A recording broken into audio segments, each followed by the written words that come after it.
بسم اللہ الرحمن الرحیم۔ السلام علیکم ورحمۃ اللہ وبرکاتہ۔ دوستو، جیسا کہ آپ کو معلوم ہے کہ حضرت یوسف علیہ السلام کا واقعہ کچھ لمبا ہے، اس وجہ سے میں نے اس کو کئی حصوں میں تقسیم کر دیا ہے۔ آج اس واقعے کے 5ویں حصے کے ساتھ حاضر ہوتے ہیں۔ چوتھے حصے کے آخر میں یہ میں نے کہا تھا کہ شیخ سعدی شیرازی رحمۃ اللہ علیہ نے یہ واقعہ اپنے اشعار میں اس طرح نقل کیا ہے۔ کسی نے پوچھا اس سے جس نے اپنا بیٹا گم کر دیا تھا، کہ اے روشن موتی اور بوڑھے دانا، مصر سے اس کے کرتے کی خوشبو سونگھ لی، کنعان کے کنویں میں کیوں نہ دیکھا تھا؟ بولے کہ ہمارا حال بجلی کی طرح ہے، کبھی پیدا ہوتی ہے کبھی چھپ جاتی ہے، کبھی بلند مکانات پر بیٹھتا ہوں، کبھی اپنے پاؤں کے اوپر بھی نہیں دیکھ سکتا۔ اگر درویش ایک حالت پر رہے، دونوں جہاں سے فوراً اڑ جائے۔ اب بیٹے اپنے خطا کا اقرار کر کے سخت نادم ہوئے اور ابا جی سے استغفار طلب کرنے لگے، تو ابا جان نے جواب دیا کہ مجھے اس سے انکار نہیں، اور مجھے اپنے رب سے امید ہے کہ وہ تمہاری خطائیں معاف فرما دے گا، کیونکہ وہ بخشش کرنے والا مہربان ہے۔ قرآن پاک میں ارشاد ہے، ترجمہ: بیٹوں نے کہا اے ابا جان، ہمارے گناہوں کی بخشش طلب کیجئے، بے شک ہم ہی خطاوار تھے۔ والد نے جواب دیا کہ میں عنقریب اپنے رب سے بخشش کی دعا کروں گا، یقیناً وہ بڑا بخشنے والا نہایت مہربان ہے۔ حضرت یوسف علیہ السلام نے کنعان سے مصر تک ہر منزل پر ضیافت کا انتظام کیا ہوا تھا۔ جب مصر کے قریب پہنچے تو یہودا نے ایک تیز رفتار گھوڑا کو روانہ کیا کہ حضرت یوسف علیہ السلام کو والد بزرگوار کی آمد کی خبر پہنچائے۔ حضرت یوسف علیہ السلام نے ملک ریان کو خبر پہنچائی۔ ملک ریان اس سعادت مندی کے واسطے بما حضرت یوسف علیہ السلام کے استقبال کے واسطے روانہ ہوا۔ بادشاہ کے حکم سے علماء، دولت و امرائے مملکت سب استقبال کے واسطے شہر سے باہر آئے۔ حضرت یوسف علیہ السلام کمال حشمت سے استقبال کے واسطے آگے پہنچے۔ جیسا کہ بیان ہو چکا ہے، حضرت یعقوب علیہ السلام کی نظر جب شاہی سوار پر پڑی تو یہودا سے دریافت کیا کہ یہ شاید ملک ریان نمودار ہوا۔ یہودا نے کہا کہ یہ آپ کا فرزند ارجمند سعادت مند حضرت یوسف عزیز مصر ہے۔ حضرت یعقوب علیہ السلام گھوڑے سے اترے اور یہودا کے کاندھے پر ہاتھ رکھ کر روانہ ہوئے۔ ادھر سے حضرت یوسف علیہ السلام کی نظر جب یہودا پر پڑی اور والد بزرگوار پر جلال نظر آئے تو فوراً گھوڑے سے اترے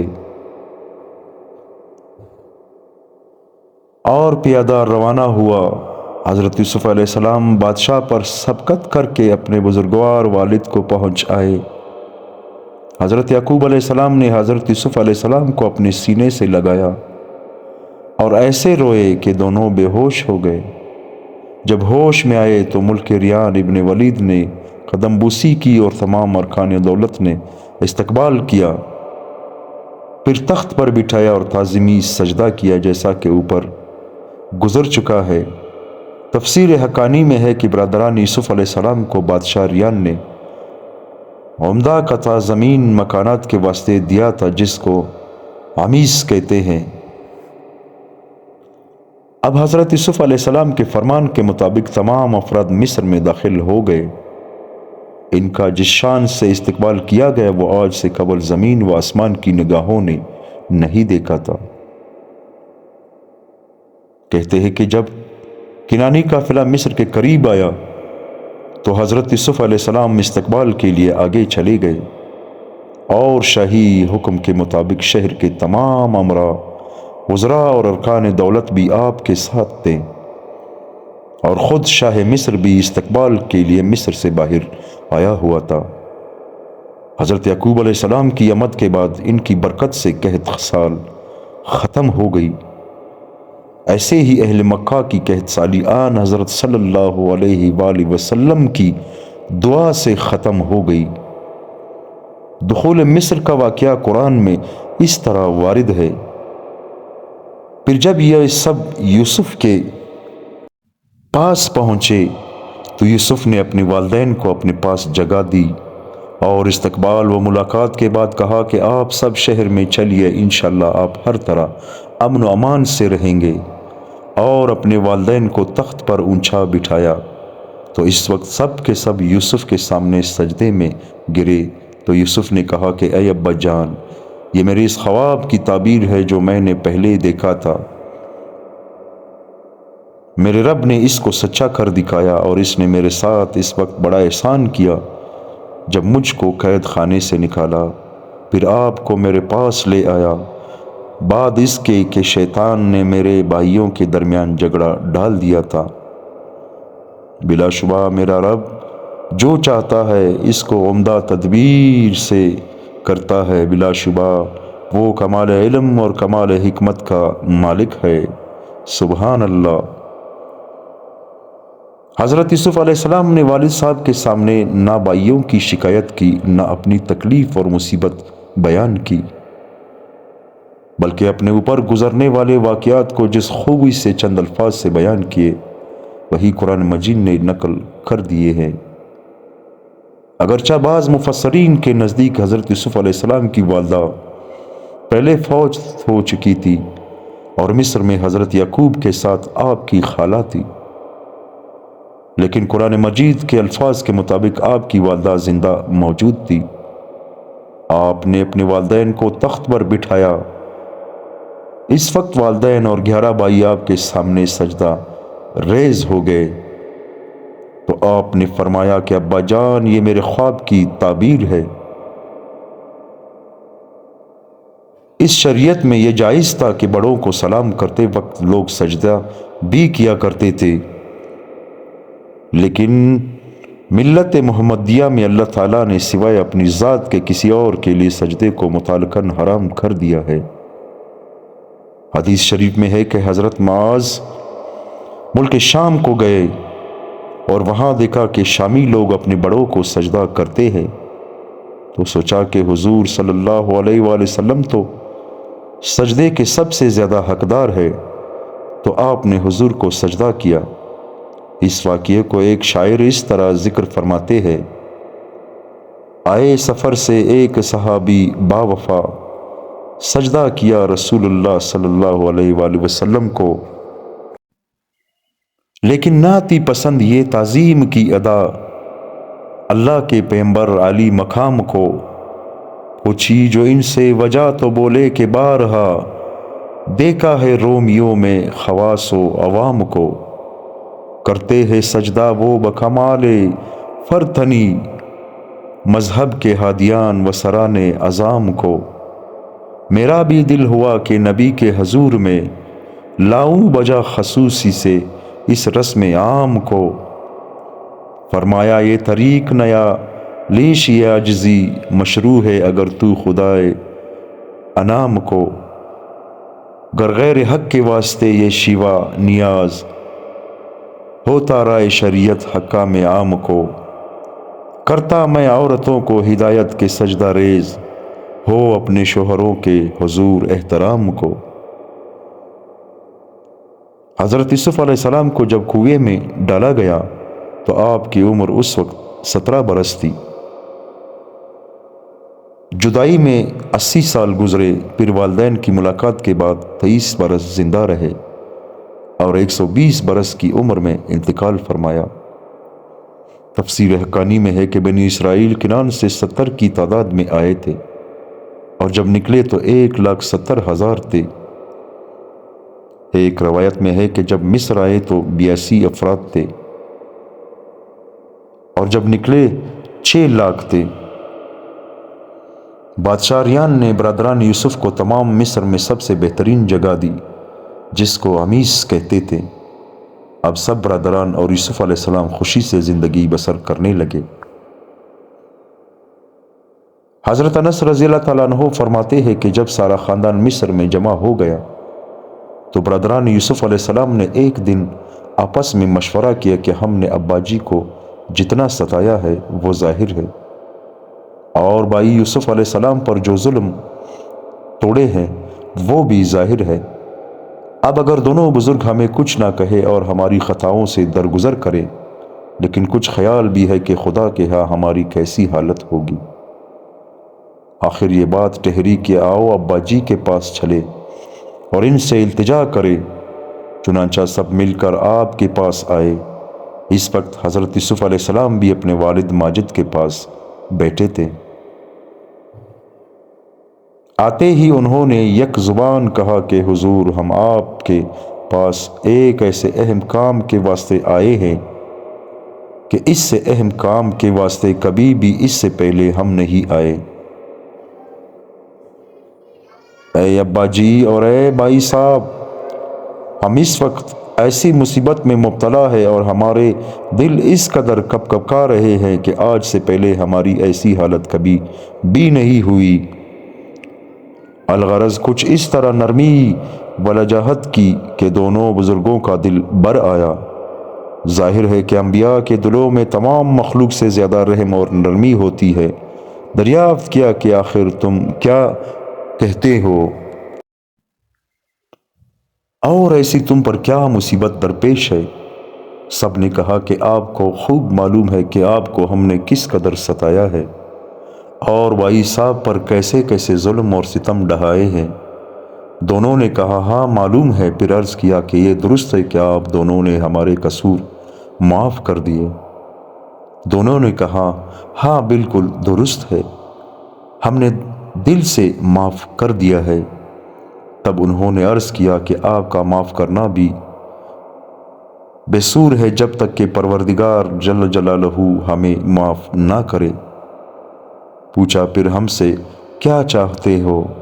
عرض کیا کہ ہمارے لیے اللہ تعالیٰ سے بخشش طلب فرمائے، یہاں تک کہ بذریعہ وہی آپ کو معلوم ہو جائے کہ خداوند تعالیٰ نے ہمیں بخش دیا۔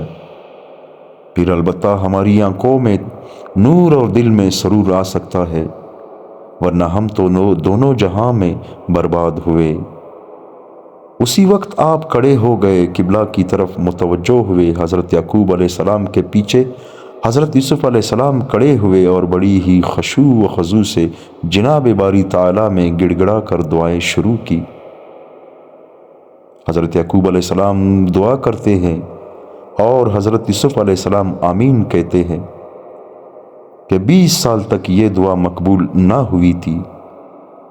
آخر 20 سال تک بھائیوں کا خون خوف خداوندی سے خشک ہو گیا۔ تب وحی آئی اور قبولیت دعا اور بخشش فرزندان کی بشارت سنائی گئی، بلکہ یہ بھی فرمایا گیا کہ اللہ تعالیٰ جل جلالہ کا وعدہ ہے کہ تیرے بعد نبوت بھی انہیں ملے گی۔ صدی رحمۃ اللہ علیہ فرماتے ہیں کہ حضرت یعقوب علیہ السلام نے اپنی موت کے وقت حضرت یوسف علیہ السلام کو وصیت کی تھی کہ مجھے ابراہیم علیہ السلام اور اسحاق علیہ السلام کے پاس دفن کرنا۔ چنانچہ بعد انتقال آپ نے وصیت پوری کی، وہاں پر اپنے باپ دادا کے پاس دفنائے۔ جب حضرت یعقوب علیہ السلام مصر میں گئے تھے اس وقت ان کی عمر 130 برس تھی۔ پھر 147 برس کی عمر میں یعقوب اہل کتاب مصر میں انتقال ہوا۔ وفات سے پہلے اپنے بیٹوں کو بلا کر خدا پرستی اور ملت ابراہیمی پر ثابت قدمی کی وصیت کی اور بیٹوں کے واسطے برکت کی دعا کی۔ پھر بستر پر پاؤں کھینچ لیے اور جان بحق ہو گئے۔ ملک ریان کے معزز اہلکاروں اور حضرت یوسف علیہ السلام اور ان کے سب خاندان والے ایک کنان میں حضرت کو لائے اور ان کو قبرستان میں دفنا دیا۔ حضرت یعقوب علیہ السلام کی وفات کے بعد یوسف علیہ السلام اور تمام اولاد غمگین رہتی تھی۔ سب بھائی اور خاص کر یوسف علیہ السلام کے دل میں آخرت کی فکر رہتی، دنیا کی دل سے محبت اٹھ گئی، ہر وقت آخرت کو یاد کرتے اور گزشتہ بزرگوں کو یاد کرتے اور ان سے ملنے کی فکر میں رہتے۔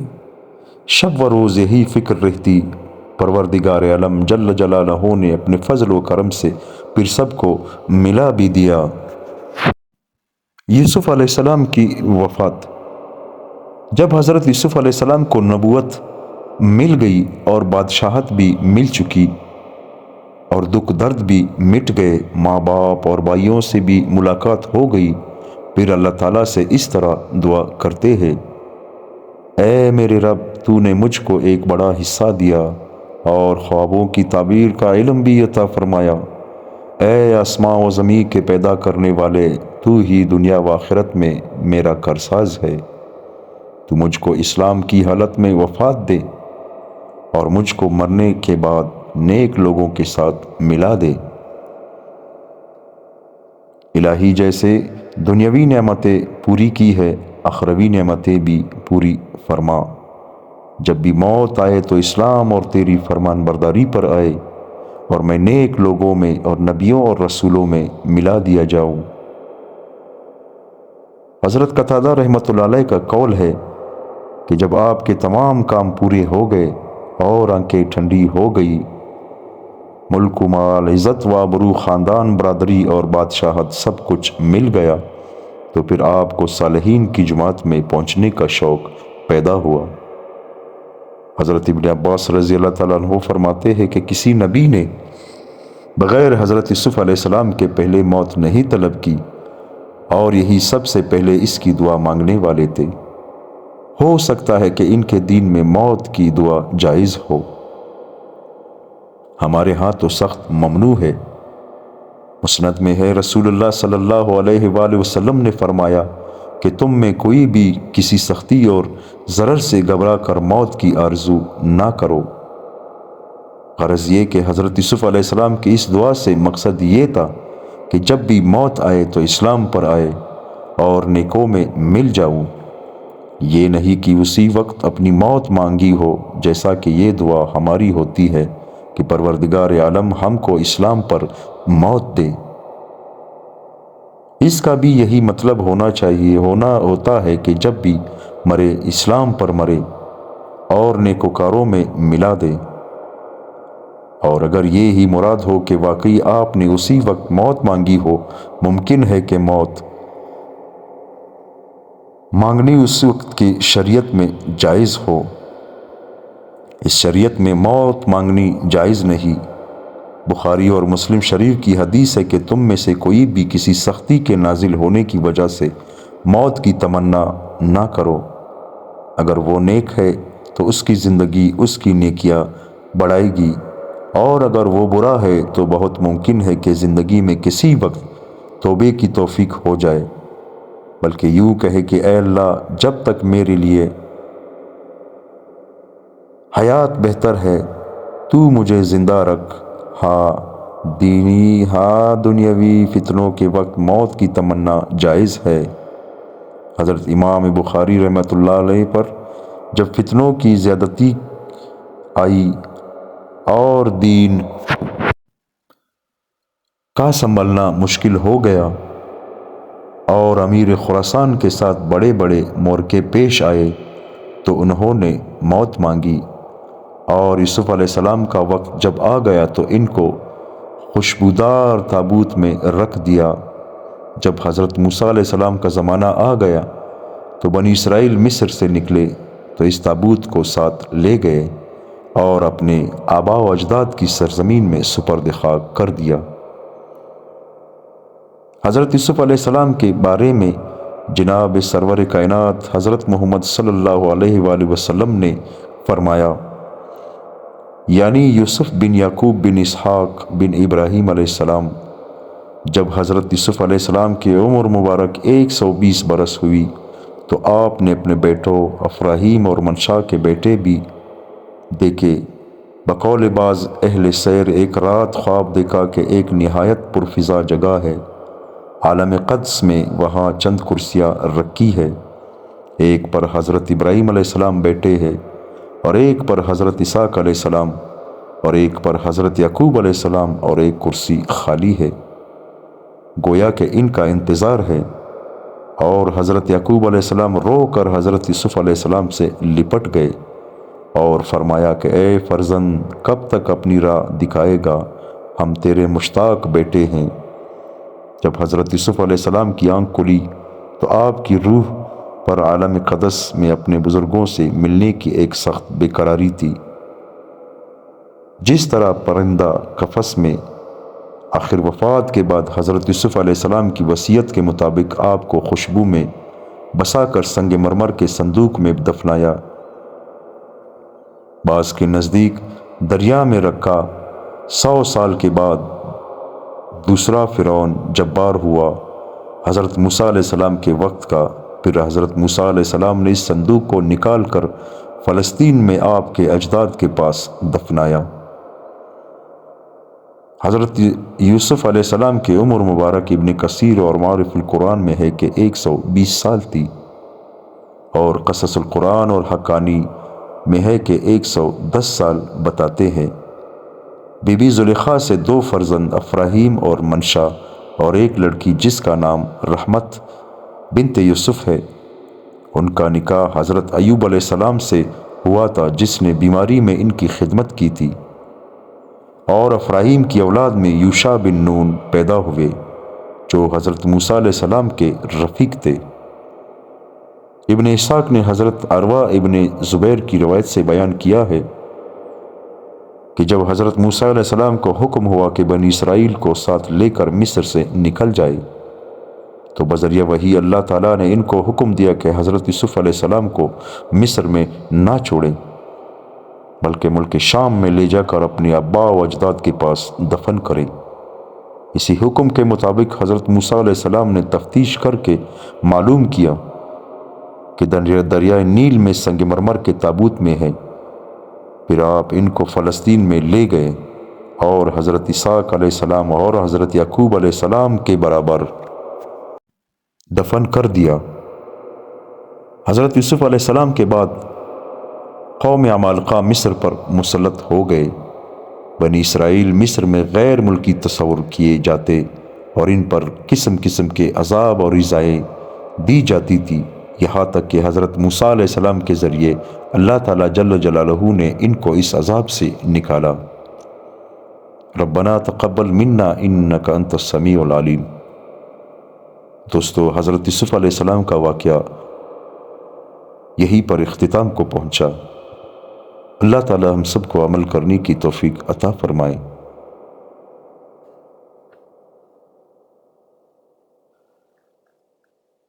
صبر کر تجھ پہ جو کچھ آئے بلا، ہر گھڑی راضی رہا کر بر رضا، ابتدا سے ہر زمانے میں صدا، دوستان حق کو غم ہوتا رہا، عقل اس چو چرا میں خوار ہے، آدم و ابراہیم اور یعقوب سب، یونس و ایوب یوسف پر لقب، جب مصیبت سے ہوتے تھے مضطرب، کی اعانت اس خدا نے ان کی سب، لطف اس کا کم نہیں بسیار ہے، جب ہوئے یعقوب غم و رنج کے صید، بھائیوں نے کیا جب یوسف پہ قید، روتے روتے ہو گئی آنکھیں سفید، اور یوسف کو کیا زنداں میں قید، تہمت و رسوائی کا بازار ہے،